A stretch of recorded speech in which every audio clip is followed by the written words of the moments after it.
اللہ رب العزت مالک جل وعلا نے انسانی معاشرے، انسانی زندگی،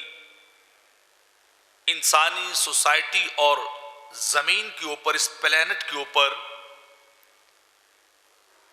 زندگی گزارنے کے کچھ اصول بیان فرمائے ہیں، ہدایات، رہنمائی،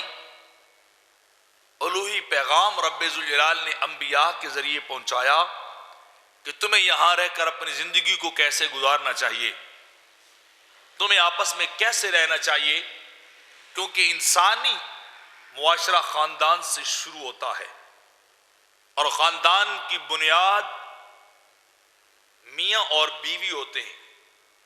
باپ اور ماں ہوتے ہیں۔ جب یہ رشتہ چل پڑتا ہے، جب یہ تعلق آپس میں بنتا ہے، تو پھر اسی سے اللہ رب العزت پھولوں جیسی اولاد عطا کرتا ہے، بیٹے عطا کرتا ہے، بیٹیاں عطا کرتا ہے، اور وہ اولاد جو انسان کی آنکھوں کی ٹھنڈک ہوتی ہے، دل کا چین ہوتی ہے۔ رب کائنات خالق ذوالجلال اسی تعلق سے، جسے نکاح کہا جاتا ہے، اس خاندانی معاشرے اور خاندان کی بنیاد جو مرد اور عورت کو بنایا گیا ہے، اور اس کا بہترین طریقہ بتایا کہ آپس میں نکاح کرنا چاہیے۔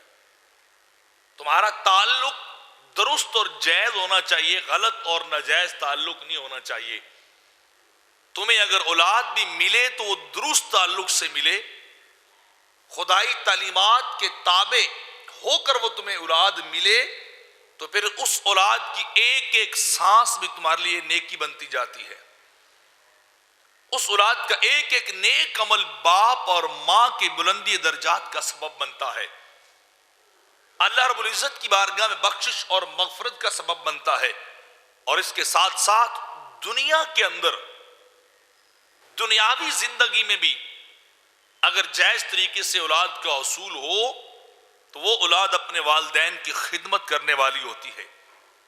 ماں باپ کی نوکری کرنے والی ہوتی ہے، اور وہ معاشرے کے، وہ سوسائٹی کے انتہائی کارآمد اور سہل افراد بنتے ہیں، جو کسی نہ کسی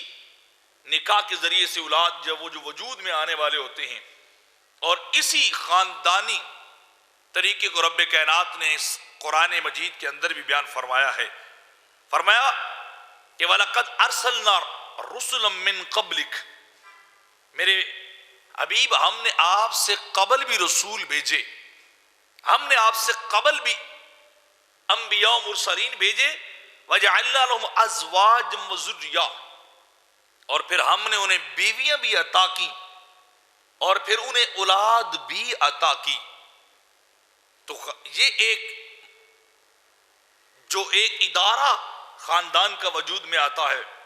وہ میاں بیوی کے جائز تعلقات نکاح کے ذریعے سے وجود میں آتا ہے،